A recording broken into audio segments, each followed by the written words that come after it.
Chumbu et toute sa bande et sa nouvelle recrue, ou c'est Kemda, ou c'est qui là, bip.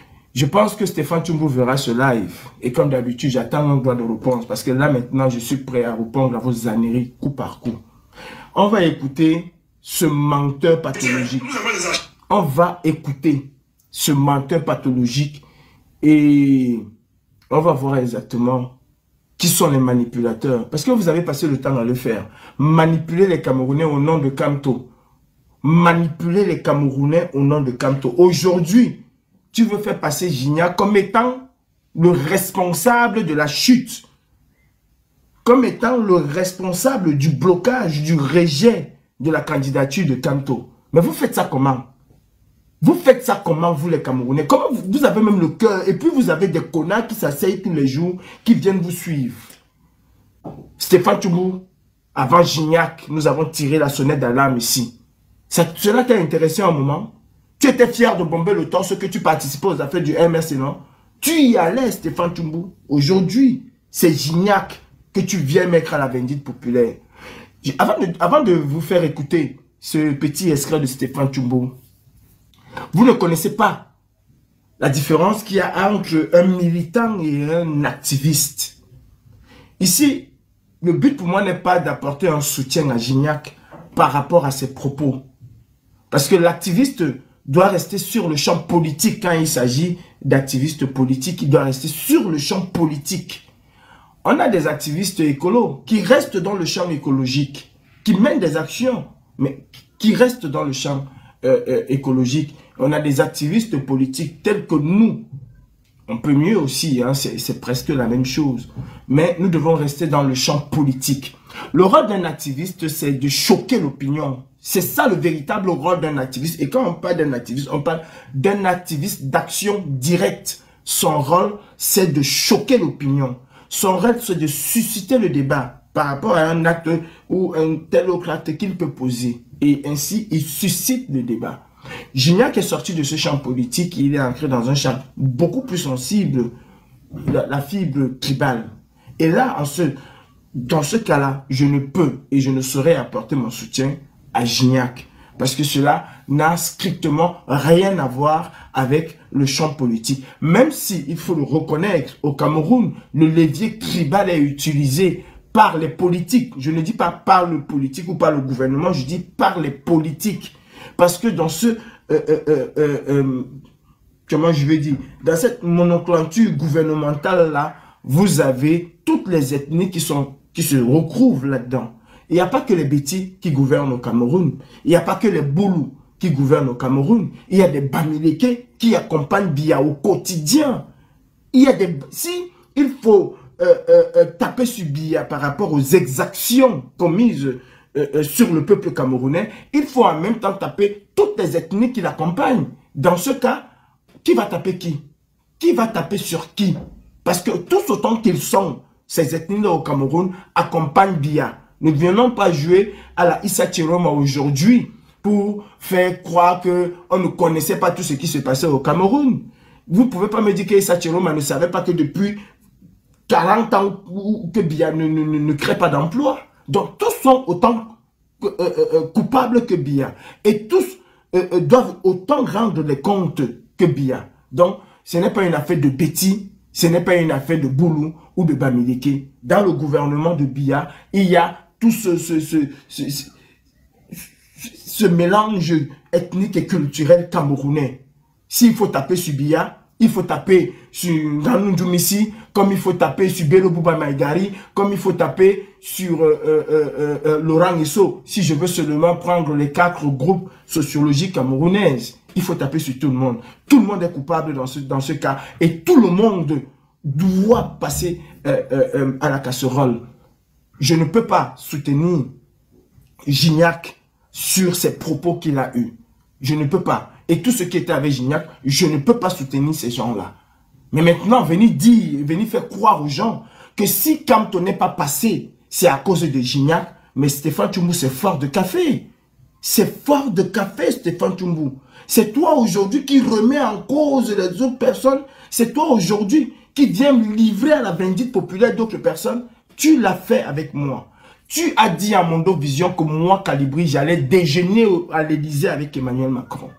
Les gens t'ont cru. Jusqu'aujourd'hui, demain tu viendras m'insulter. Mais la différence, c'est que tu ne vas jamais apporter une once de preuve de ce que tu dis. Ce n'est qu'un ramassis un colportage. Stéphane Tchoumbou, si des gens ont fait tomber le MRC, tu en fais partie. Si des gens aujourd'hui doivent être responsables, Stéphane Tchoumbou, je sais que tu es là, tu m'écoutes, doivent être responsables de l'échec du MRC et du rejet du président Maurice Kamto, Stéphane Tchoumbou, tu en fais partie. Et Gignac est très loin. D'ailleurs, si Gignac a fait des choses aujourd'hui, a fait des erreurs, il a suivi qui? Qui est-ce que Gignac a suivi? Gignac t'a suivi, toi, Stéphane Tchoumbou. Tu es sorti du champ d'activiste. D'ailleurs, même quand on parle d'activiste, est-ce que tu l'as même vraiment été? Parlons d'activiste. Gignac, au moins, s'il porte ses couilles. Même si je ne suis pas d'accord avec lui. Sur ces propos-là, les propos tribaux que je condamne et que j'ai toujours condamné. Et d'ailleurs, j'attends toujours que vous puissiez porter plainte à Gignac. Où se trouvent vos conneries d'avocats que vous avez constituées quand c'était les autres? Et ce n'est pas aujourd'hui que je le dénonce. J'ai toujours dénoncé cela. Votre 2 poids 2 mesures. Quand c'est les autres ethnies qui font ce rang tribal-là, on va voir avocat tous répondeurs de mettre tout que se mettre en branle, en mouvement pour aller porter plainte. Mais depuis là, et Gignac n'est pas la seule personne dans notre camp, et j'ai toujours dit cela, il n'est pas la seule personne à tenir ce genre de propos. À quel moment vous avez dénoncé ce genre d'agissement? Quand c'est les autres, vous avez des preuves, vous êtes au courant. Mais quand il s'agit des nôtres, s'il faut le dire ainsi, des gens qui sont entre guillemets dans la résistance, vous faites l'autruche. Non, je n'ai pas écouté. Est-ce qu'il a vraiment dit ça? Nanani, nanana. Mais Stéphane Tchoumbou, c'est toi aujourd'hui qui viens t'asseoir sur un live avec ta connerie que tu as là parce que vous débitez n'importe quoi. Vous parlez de manière plus domestique. Vous pensez impressionner les gens. Écoutons ce que Stéphane Tchoumbou dit, parce que c'est très grave. Jeter d'autres personnes dans la vindicte populaire alors que soi-même, on a participé à l'échec du MRC. En ce moment-là, vous étiez très fiers de dire « Ah non, on faut que on affirme qu'on est du MRC. » Aujourd'hui, écoutons Stéphane Tchoumbou, et c'est ce qui me fait sortir. Sinon, un jour, l'histoire du pays va sortir. Vous allez entendre. Un jour, nous sommes là, non? On dit qu'on invente des choses. Tu es le premier inventeur dans cette Moi, histoire. Moi, je vais y aller faux. Le dimanche, je crois que c'est dimanche, je crois dimanche soir ou bien samedi soir. Toujours en train d'interpeller son acolyte. Vous parlez de manière plus domestique. Hein? Vous ne dites rien de bon. C'est du verbiage que vous racontez. Stéphane Tchoumbou dit que dimanche, il avait déjà l'information que le président Kamto, sa candidature allait être rejetée. Si tu l'avais dimanche, alors c'est que tu es le plus pire des analystes politiques. C'est que tu n'as aucune analyse politique. Toi qui te met souvent en scène ici, oh je décortique, tu n'as aucune analyse politique. La candidature de Kamto, la candidature du professeur Kamto, dès la base, on savait que cela allait rencontrer des problèmes et on savait qu'on allait rejeter sa candidature à cause des gens comme toi, Stéphane Tchoumbou. Si c'est dimanche-là que tu as eu l'information, mais c'est que tu es un analyste, l'analyste le plus médiocre que les Camerounais peuvent avoir. C'était clair comme de l'eau de roche. C'était clair comme de l'eau de roche. Exactement clair qu'il fallait au président Maurice Kamto soit 300 signatures, soit être parrainé par un autre parti politique. Mais vous avez dit ici que oh, il a dribblé, il a fait ceci, il a fait cela. Comme si vous ignorez les personnes qui étaient en face du président Kamto. Ce n'est pas, et je le dis encore, Gignac qui est à l'origine. Ce n'est pas Gignac, c'est pas mon ami, hein, il m'a insulté ici, hein, il m'a traité de tous les noms. Parce que des gens comme toi, exactement, l'ont manipulé, ont pris Gignac pour faire du n'importe quoi. Mais tu ne vas pas venir aujourd'hui te dédouaner, Stéphane Tchoumbou, de ce que tu as fait. Nul ne peut se prévaloir de sa propre turpitude. Tu dis aux gens, j'avais l'information. Tu avais l'information, mais tu disais quand même aux Camerounais que sortez, on va aller l'empêcher, on va aller empêcher le Conseil constitutionnel. Vous voyez comment vous êtes malhonnête même dans vos démarches? Tu avais l'information, on t'a donné l'information, comme quoi la candidature de Maurice Kamto va être rejetée. Mais tu appelais quand même les Camerounais à partir devant le Conseil constitutionnel. Non pas Parce que si la candidature du professeur Maurice Kamto allait être rejetée et que tu demandais aux gens de partir, normalement tu allais avoir un peu de jeu pour leur dire, mais cette fois-ci même, ce n'est pas pour aller réclamer son intégration, mais c'est plutôt pour faire en sorte que Biya puisse tomber. On aurait dû profiter de cette marche-là pour faire partie du régime de Paul Biya. Vous demandez à 1 million de personnes de sortir dans la rue, d'aller contester devant le Conseil constitutionnel et de rentrer tranquillement chez eux le soir. 1 million de personnes. Je vous dis que pour faire tomber Biya à Yaoundé, 50 000 personnes, même c'est extrêmement beaucoup. 10 000 personnes font chuter le régime RDPC à Yaoundé. 10 000. Et quand je dis même encore 10 000, le chiffre est énorme. Mais vous demandez quand même à 1 million de personnes de sortir. Mais Stéphane Tchoumbou, mais vous êtes vraiment malade. Vous avez pris des Camerounais comme des Congolais. Nous allons écouter Stéphane Tchoumbou et je vais vous dire pourquoi j'ai fait cette vidéo. C'est le fou. Et dans l'information comme l'invalidation de la candidature de Maurice Kamto, on me précise, apparemment, ils ont mis tout ce qui se passe dans la toile, la violence et tout ça, toutes ces raisons, ils ont mis dans le dossier. Qu'avec Kamto, il risque d'avoir, il y aura un risque de trouble à l'ordre public, donc c'est impossible de valider sa candidature. Pour la sérénité des élections, on doit bloquer sa candidature. Voilà le dossier qui donne, et il donne à certaines chancelleries. Avec les sorties, les vidéos découpées des uns des autres, c'est fait exprès, toutes vos vidéos que vous qui allez parler là des idiots, comme vous croyez que la politique c'est le banga. Sachez que c'est vous. On a utilisé vos éléments. Je m'arrête là pour étayer ce que je veux dire. Stéphane Tchoumbou, c'est toi qui viens donner des leçons aujourd'hui à Gignac. Parce que tu parles de Gignac, mais comme tu es une poule mouillée, tu ne veux pas prononcer Gignac.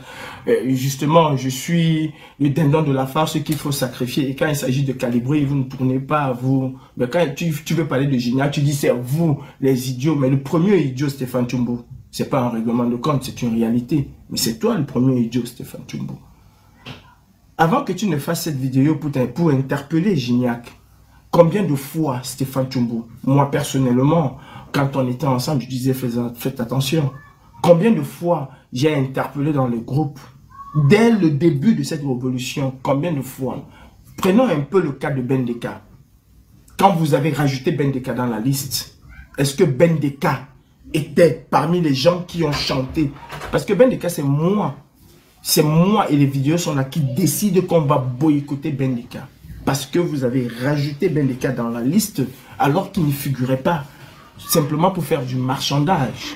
Et je vous ai dit que quand vous l'avez rajouté, parce que avant de rajouter Bendeka, j'avais dit, et très clairement, que si vous rajoutez quelqu'un sur cette liste-là, vous n'allez pas aller marchander et le faire sortir.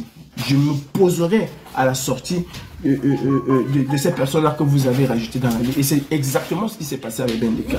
Vous l'avez rajouté dans la liste, vous avez marchandé pour que Bendeka puisse sortir de cette liste-là. Et le moment venu, j'ai dit, niet, Bendeka ne sortira pas. Parce que la brigade anti-Salina, on ne fonctionne pas comme ça. Et je me suis opposé à la sortie de Bendeka dans cette liste. Je vous ai dit, Stéphane Tchoumbou, au départ, faisons très attention. Restons des activistes. Ne nous mélangeons pas au MRC.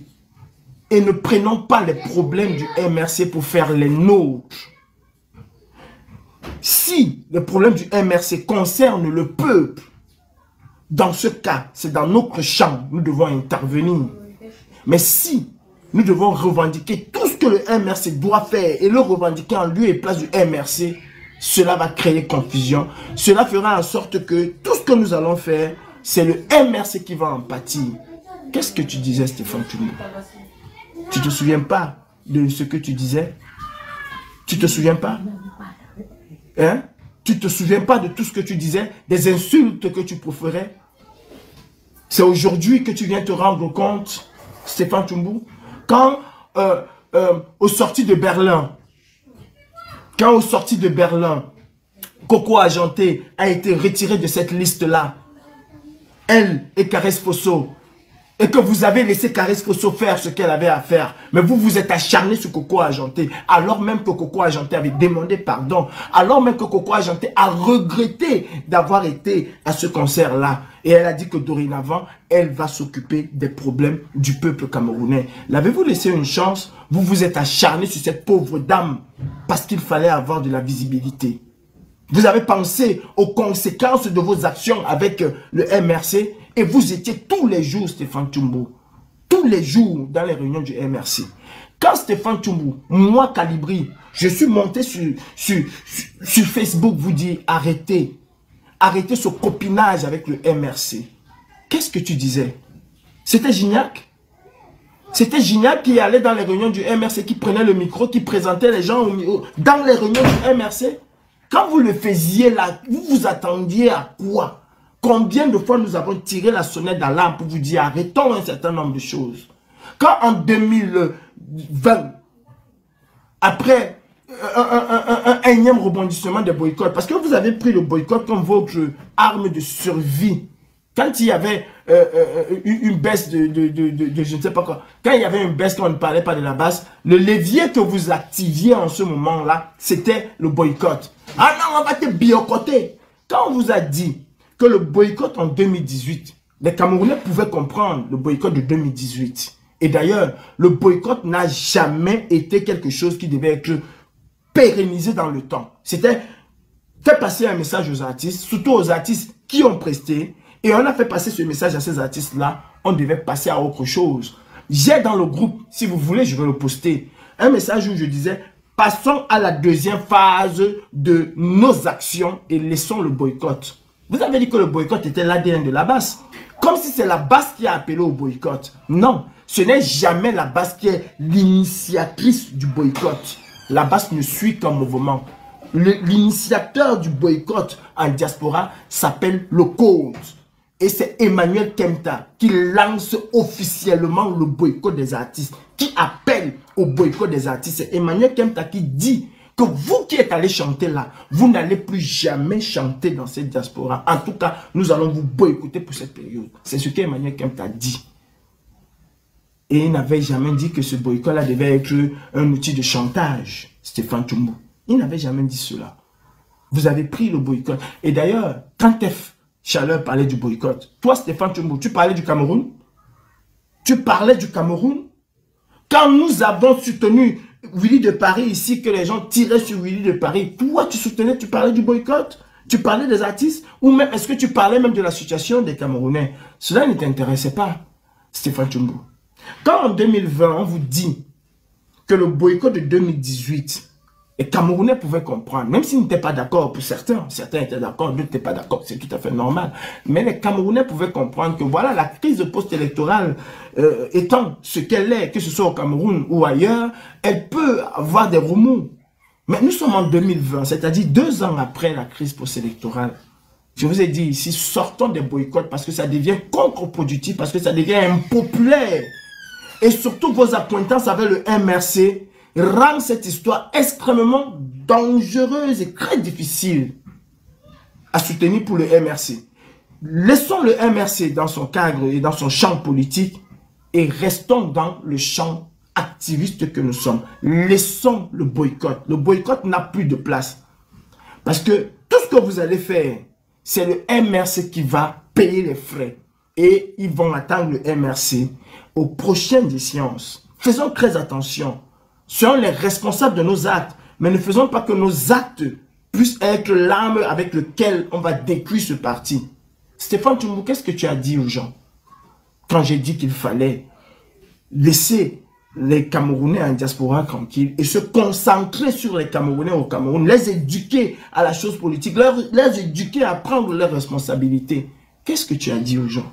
Que je dîne avec Emmanuel Macron, que je raconte n'importe quoi, qu'on m'a payé pour distraire la diaspora, qu'on m'a payé pour détruire le combat.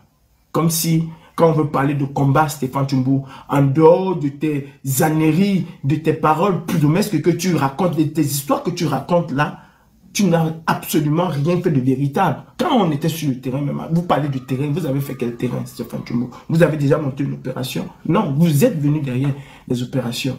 Tu m'as livré à la vindicte populaire. Tu as dit tout ce que tu voulais de moi, sans jamais apporter un once de preuve de ce que tu disais. Qu'est-ce que vous avez fait? Vous m'avez diabolisé. En ce moment-là, vous avez redoublé même encore d'ardeur vis-à-vis du MRC. Est-ce que vous avez pensé que ce que Calibri disait, ce que le président Klouama disait, ce que Karim Richaud disait, ce que Max Seigneur Ivoire disait, pouvait arriver? Non, cela ne vous intéressait pas. Tout ce qui vous intéressait, c'était engager des followers. C'était engager des gens. C'était vous rendre visible auprès du MRC, qu'on pouvait utiliser comme des fusibles pour déconnecter X ou déconnecter Y. C'était ce qui vous intéressait. Décision, ça fait honte.